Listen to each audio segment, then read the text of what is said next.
Now the former president of Korea, Park Geun-hye, is sitting in jail waiting for trial. And of course, this was the result of first time ever presidential impeachment. We said first time ever, but if we think about it, ever since 1987, Korea's full democratization, every time the closest among president's associates have been tried and sent to jail. So we have to ask this question: what is wrong with Korea's presidency? That's what we will be talking about right here in the second installment of this whole new season of this program, Upfront.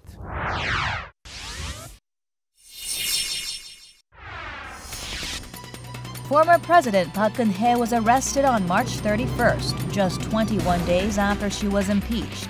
She is now Korea's third former president to be put behind bars for criminal charges, following Chun Doo-hwan and Roh Tae-woo. Amid the public's growing frustration, there is growing concern that the country's imperial presidency, which grants far-reaching powers to its leader, is to blame for Park's dramatic fall from power. Park and some of her predecessors were involved in corruption scandals during or after their term of office, causing great disappointment to the people. This has sparked a renewed interest in the country's flawed presidential system, which has remained unchanged for the past 3 decades since the 1987 constitutional reform. Does the system need to be changed? Those calling for constitutional reform consider a range of options, including a semi-presidential system that would involve sharing of powers between a president and a prime minister, a 4-year, 2-term system that would allow a president to govern with accountability for re-election, and a parliamentary system. On this week's Upfront, we shed light on ways to end the political chaos and establish an efficient power structure.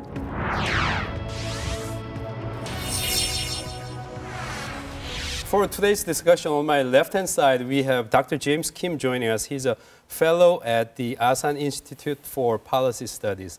Thank you very much. Thanks for having me. And on my right side, Professor Jun-seong. He is a professor at the Graduate School of International Studies at Yonsei University. Thank you very much. Thank you. This is something that a lot of people, almost all Koreans, with some exaggeration, we have to say, have been talking about. So first of all, I think for our overseas audience, for instance, what the landscape is in terms of the issue itself, what exactly is the problem? What is wrong with this current system we have in our hand at this point? How should we describe in terms of the popular observation and your own observation in terms of the big picture about what is wrong, Professor? Actually, my question is that ask myself, what is really the question? I mean, what's the problem, actually? Because when I looked at the news, and there's many arguments saying that you have to change some current system. And I agree that in some extent that we need to get some change in order to reflect some societal change in Korea. But in terms of president system, I personally do not really agree with most of their arguments. What's the problem with the current system, people believe, and including yourself? I think we need to make a distinction between issues having to do with the kind of democracy we want to have, which is a systemic argument that we need to be engaged in. And then there's another question that has to do with the question about governance. And that has more to do with the issue of corruption and rule of law. And I think these are separate issues that have very different implications for policy. And also what we need to do, if anything at all, in our Constitution to address some of these problems. Well, looks like we are already getting to the conclusion of our discussion here, and I don't think we've been very kind to our viewers who may wonder what kind of issue we are talking about. Of course, the general perception is that Korean presidents seem to get into trouble all the time as a result of, perhaps because of the wrongdoings of their associates.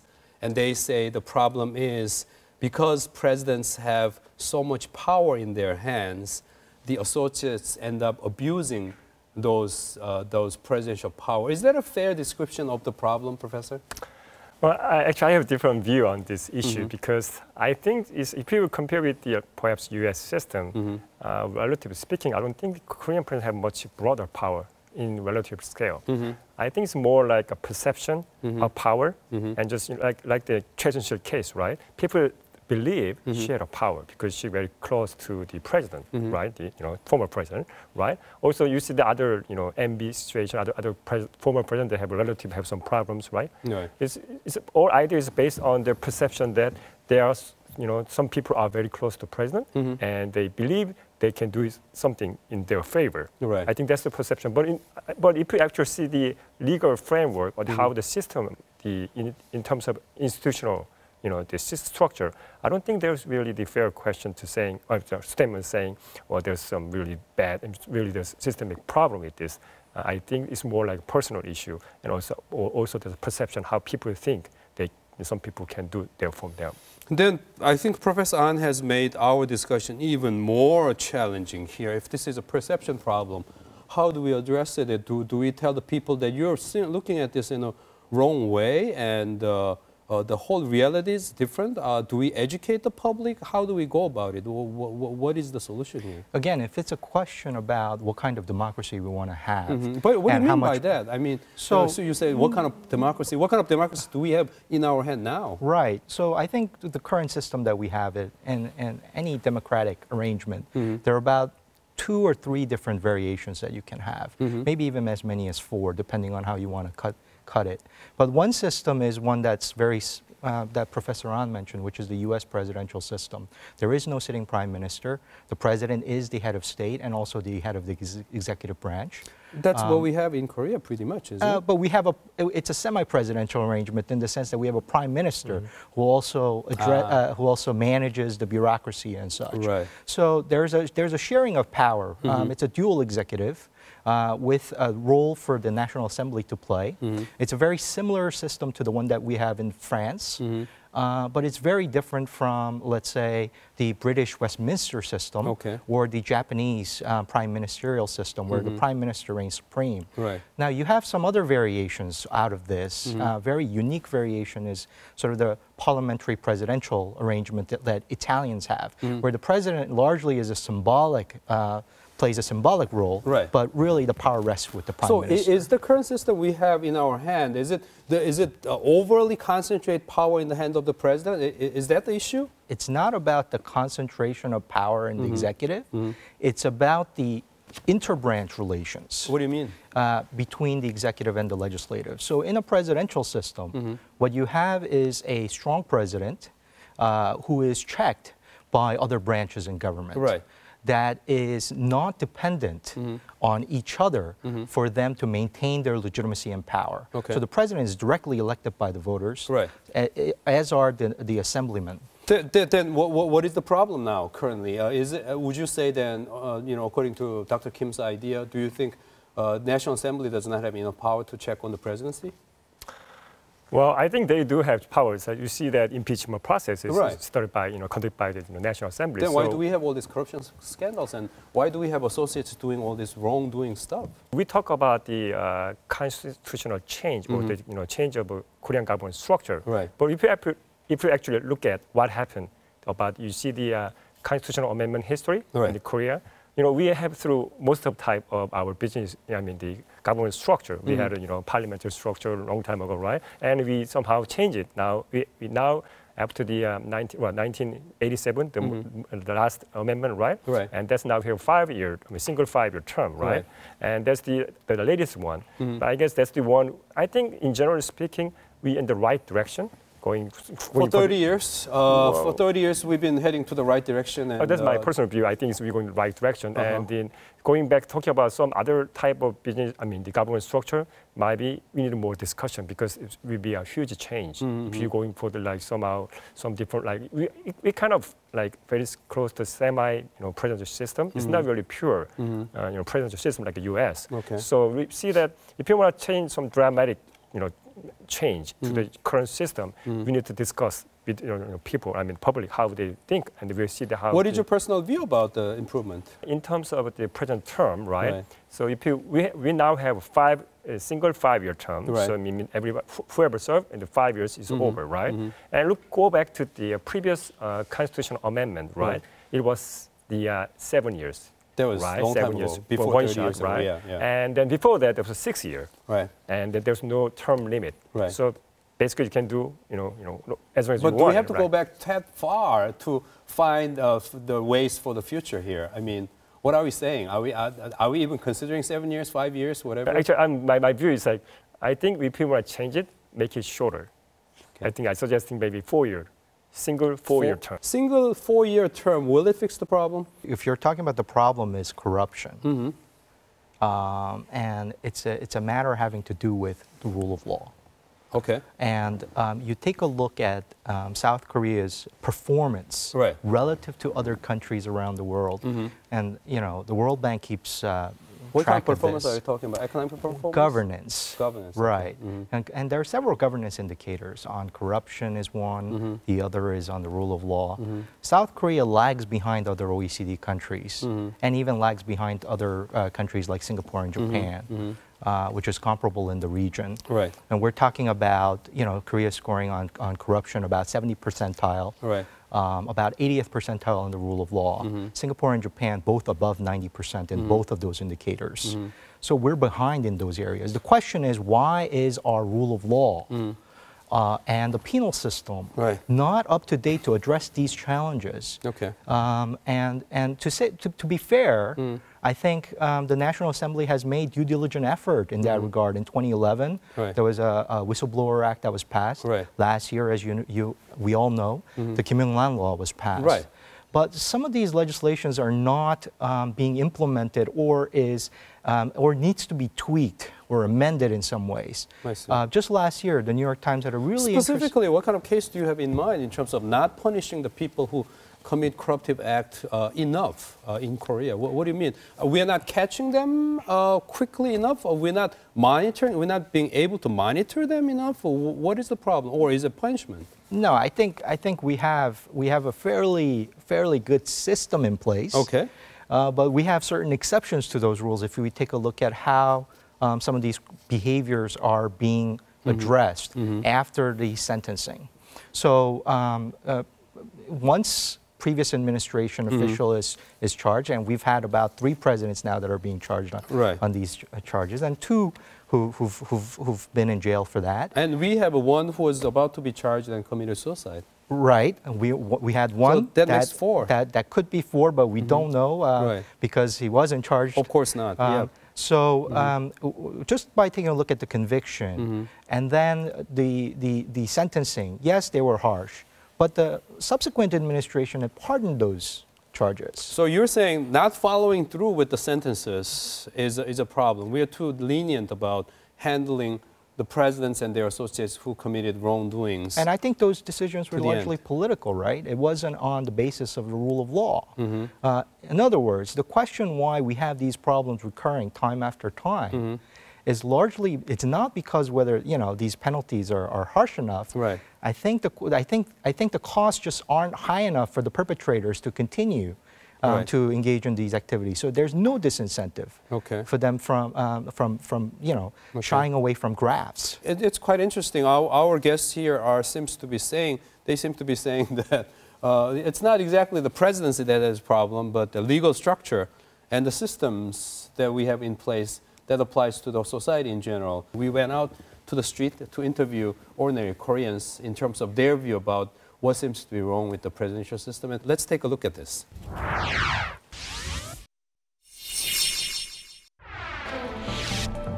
Since 1987, Korean presidents have been elected by the direct vote of the people. But what do Koreans think about the current presidential system? 현재 대통령제는 너무 대통령의 권리가 너무 많으니까 문제가 있다고 생각합니다. 권리를 분권하는 것이 좋다고 생각합니다. 대통령제를 이렇게 막 개헌하고 바꿀 필요는 없고 자격이 되는 그런 사람을 대통령으로 뽑는 게 가장 중요하다고 생각합니다. 역량이 높으신 분들이 재임을 할 수 없어서 좀 그게 아쉽다고 생각합니다. 사람이 문제가 있었기 때문에 그 제도를 악용하고 그래서 큰 문제로 야기되지 않았나 싶습니다. 임기가 끝나면 좀 이제 흐지부지 되고 다른 대통령이 또 와서 다시 뒤엎어지고 이런 게 반복되지 않나 생각합니다.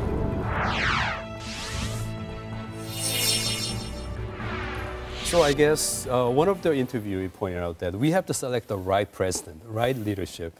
That was one point. So people's choice is an issue. The other one is we're not allowing the second term, and that creates a lot of problems. And I guess the other one is more of the general perspective, that is Korea's presidents have too much power. So all those 3 points, first of all, Professor An, what do you have? What's your reaction? Well, I think I will already talk about whether you have too much power to president, right? I disagree structurally, and the more like whether we have enough check and balance, there might be a question. I mean, maybe we can improve on that side, whether the legislature can have more check and balance, and before they do some really screw up, right? And that's kind of issue. And then what was it? The other one? The renewal of the term. Oh yeah. And the selection.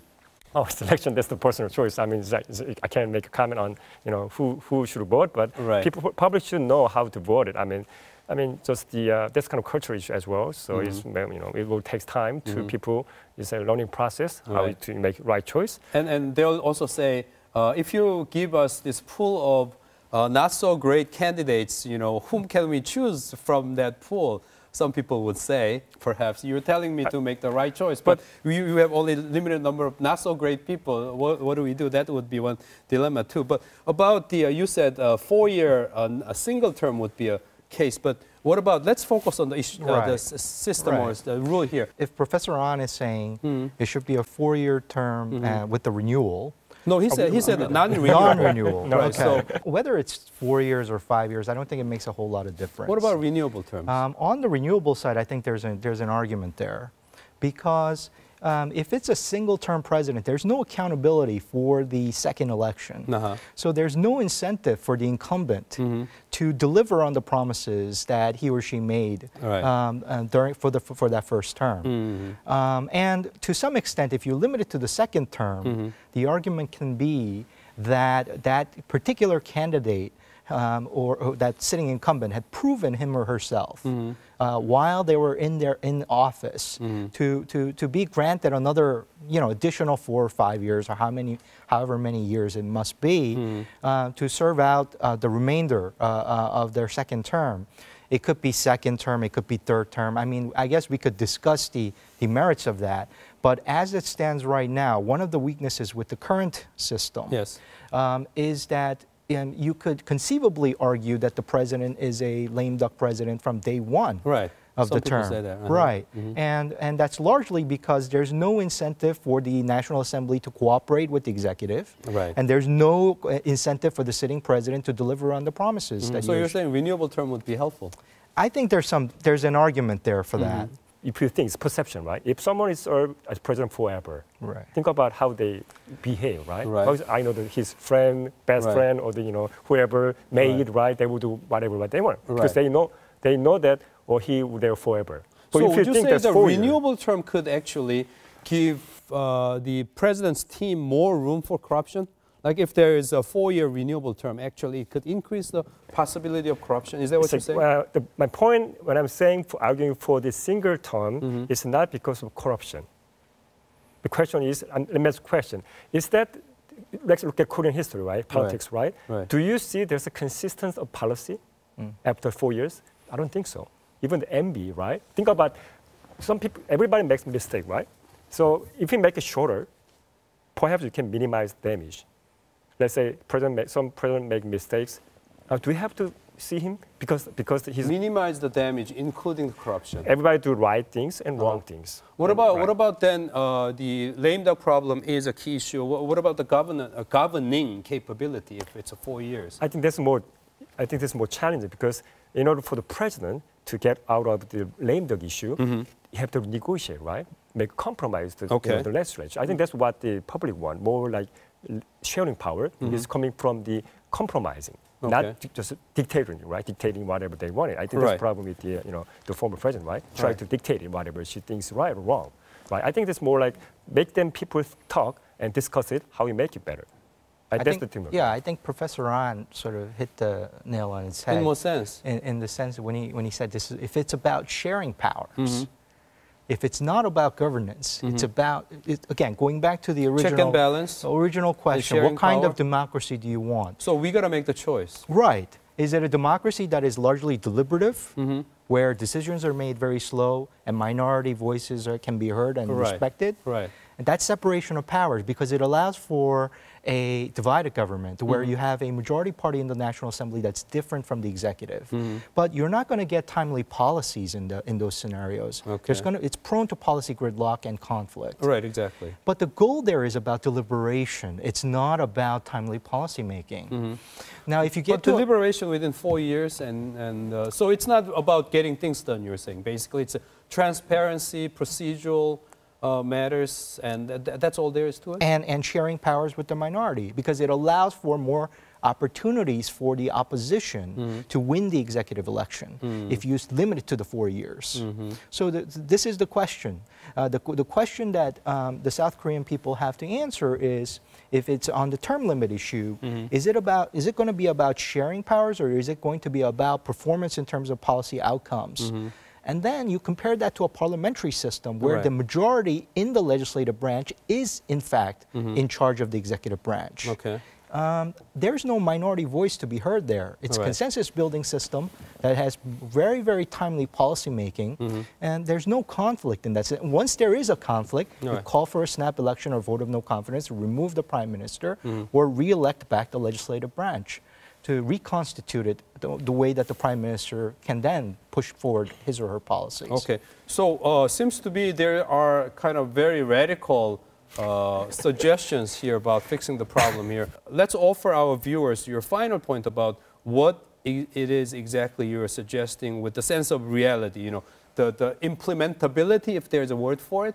Would you still say perhaps with all these flaws, 4-year single term could perhaps minimize the problem the best? Is that your position? And the final wrap up? I wouldn't say that's the single way to solve it. What do you think is the best way within this limited choices that could actually alleviate or improve our system here? Well, it's hard to say. I mean, say we pick one, but I think one way maybe by making it shorter, perhaps you can just minimize our damage. Something possibly happen, and then if I might add more drastic idea, I mean, like I'm thinking like perhaps you can have some term limit on the National Assembly as well, because more like circulation. It's more like circulation, power and sharing everything. If someone sitting there like U.S., I see some senators saying like 30 years, right?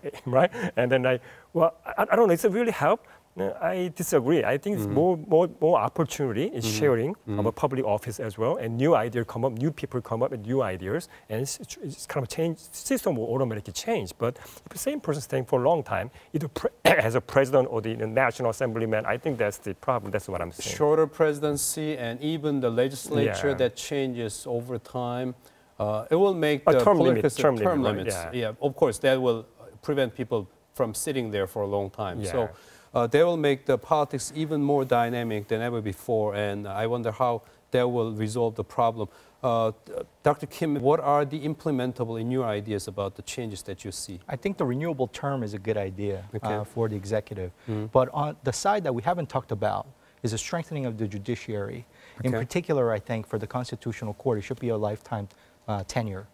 Instead of these terms where you're getting political appointments there, depending on who's in office in the executive branch. You need to have a constitutional court or the judicial branch that can work with the legislative to put enough pressure on the executive so that these kinds of problems don't persist and come back up. Okay, I see.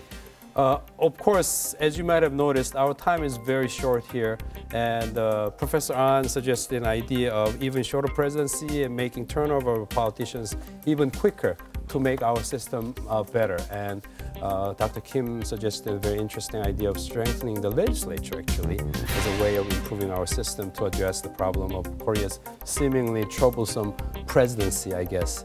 And I guess this is an issue that needs further discussion, and hopefully we will have some other time to continue on this conversation again. Dr. Kim, thank you very much for joining us. Thanks for having me. And Professor An, also thank you very much for joining us as well. And we want to thank all our viewers for having joined our second installment of this whole new season of Upfront. And of course, we want to ask you to join us once again next time when we talk about all these issues that matters for Korea as well as the world. Until then, this has been Kim Byung-ju. Thank you very much.